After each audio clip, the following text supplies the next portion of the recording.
Video is going to begin our exploration into imaginary numbers. Specifically today, we're going to focus on some definitions. What is an imaginary number and why do we even need them? And then we'll look at complex numbers and how they're slightly different from imaginary numbers. So first, what is an imaginary number? Well, it's one that when we square something, we get a negative result. Now, typically when we're dealing with real numbers, if I take a positive number and I square it, I get a positive. Or if I were to take a negative number and square it, I also get a positive. But when we have imaginary numbers, it is possible to end up with a product or an end result of a negative number when we square something. Now, the way we're going to define an imaginary number, the imaginary number I, is the square root of -1. So below are some examples. Square root of -16. It becomes 4i. Now, if it was the square root of 16, we would just say 4. But because it's the negative, we're going to have to also account for that imaginary component. The square root of -36 is 6i. The square root of -4 is 2i. Those are examples of imaginary numbers. Now, the cool part about imaginary numbers, what I really love about them, is that they're very cyclic. So there's a pattern and it will repeat every 4 exponents. So essentially what we have is we know that I is the square root of -1. We're just going to call that I. But if we take I and we square it, so that again is multiplying it by itself, what we end up getting is the number -1. So again, taking a number, squaring it, we get a negative. If we take I to the third power, then we end up getting -I, because we're taking I squared, which is -1, multiplying by another I, so it becomes -I. And then I to the fourth, two ways to think of it. We can take I squared times itself, or we can take I squared squared. Either way, we end up getting I to the fourth is +1. But if we were to keep going with this, I to the fifth becomes I to the sixth becomes -1. I to the seventh becomes I to the eighth becomes +1. There's that pattern of every 4 exponents, we repeat our pattern. So essentially what we can do is if we're looking for big exponents, I to the 227th or whatever, we can always back it off until we get into exponents between 1 and 4 to help us make sense of the problem. So again, based on that cycle, we might have an imaginary number like I to the 6th, and we want to know how can it be written. Well, it's already too big. What we have is something in the 6th power. We really need between the 1st and the 4th. So I'm going to take a cycle back and take 4 away from that. Really think of that as I squared. So these two numbers are equivalent. I squared is the same thing as -1. Same thing with I to the 7th. Too big, we can take 4 away to go one cycle back, which gives me I to the 3rd power, which based on my chart there is -I.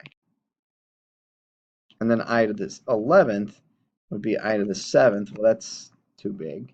So I'm going to keep going, and it becomes I to the 3rd, which is -I, and so on.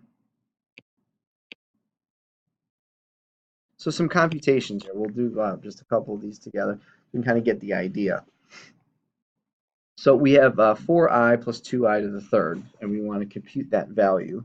So 4i, there's really nothing I can do with that. But the 2i to the 3rd, I can retreat that as -I. And then I'm looking to combine terms. So I've got a 4i minus 2i, which is 2i. On the second one, we've got 8 plus 4i squared. Well, I squared is -1. So 8 plus -4 is 4. And finally, the one in the upper right, 6i squared, we have 6 times -1 minus 4. I to the 4th is 1. We have -6 minus 4, -10. So something cool happened when we were going through these. The exponents kind of gave us an idea of what type of answer we were going to have left over. So if we have an odd exponent like we did in the first problem, the 4i and the 2i to the 3rd, both of those have odd exponents. When we simplify it down, our end result is still going to have an imaginary component versus the other two where all of our exponents were even. So what they'll do is cancel out because again, I squared is -1 and I to the 4th is +1. So we were just left with real number components. And again, that will happen when we have exponents that are odd, we'll have something left over. And if they're even, then we won't. So what happens if we have multiple things going on at once? We've got real number and imaginary numbers we've looked at already, but sometimes they're kind of together. And that's what we're going to define as a complex number. And a complex number is a number which consists of both a real number and an imaginary number. It's got both. Can't have one or the other. It's got to have both of them in order to be considered a complex number. And complex numbers are going to be written in the form a plus bi. So your real number component is going to go first, and then we're either going to add or subtract our imaginary component, depending on what our final coefficient ends up being. Key here is that a and b are both non-zero because we do have a real number part and we do have an imaginary part. So these are just some examples of what complex numbers could look like. And you notice there's no real necessarily defining characteristics other than the fact that they do have a real number and an imaginary number. We can have fractions, we can have square roots, we can have all sorts of different things. But the key is a real number and an imaginary number makes a complex number. So the last thing we're going to look at here is just classifying. So our first goal is to simplify, which means we're going to take any like terms that we have together and we're going to put them together. And then based upon our final answer, we're going to determine is this a real number, an imaginary number, or a complex number.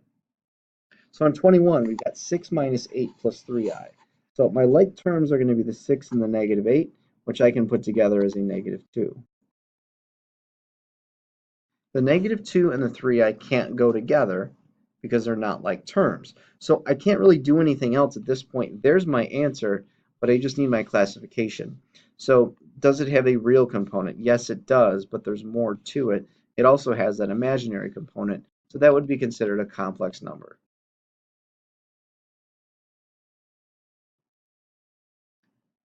'22, similar idea.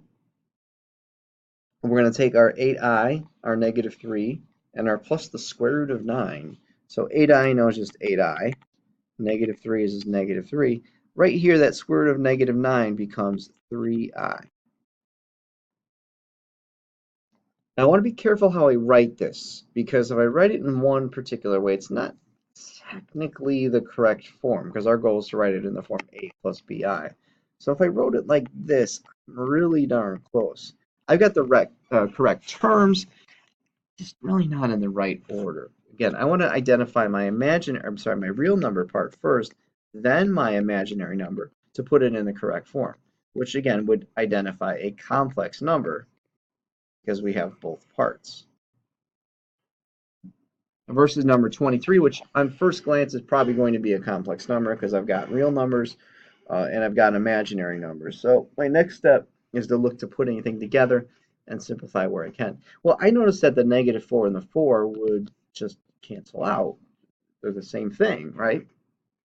But that negative 5i to the third, I can change that I to the third to negative 1, and the I to the fifth, same thing as I to the first, to just I. Oop, I'm sorry, I don't know why I wrote negative 1, negative 1i. And so when I multiply those together, I get 5i, and this becomes minus 2i, which is 3i. So I don't see a real number part. The only reasonable choice then would be an imaginary number because there's no real component. If there was also a real component, then I would call it complex. If there was only a real number component, then I would call it real. All right, so again, complex numbers are going to have both the real number and the imaginary number part.